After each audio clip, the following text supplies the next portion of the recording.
Hotel దగ్గరికి వచ్చాను friends. Hi friends, ఈరోజు వచ్చేసి మ్యాటర్ ఏంటంటే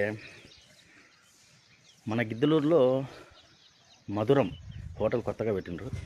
ఈరోజు వచ్చి అక్కడికి వెళ్ళి టిఫిన్ చేద్దామని అనుకుంటున్నా. వెళ్దాం పదండి.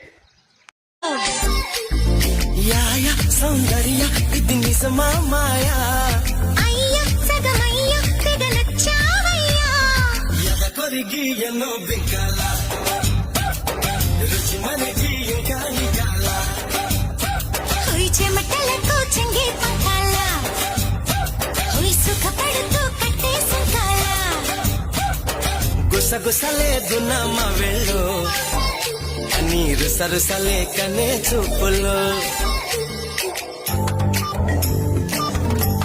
4 బోండా 50 రూపాయలు ఫ్రెండ్స్. బోండా కూడా సూపర్గా ఉంది, బాగా టేస్ట్ అనేది సూపర్గా ఉంది. నేను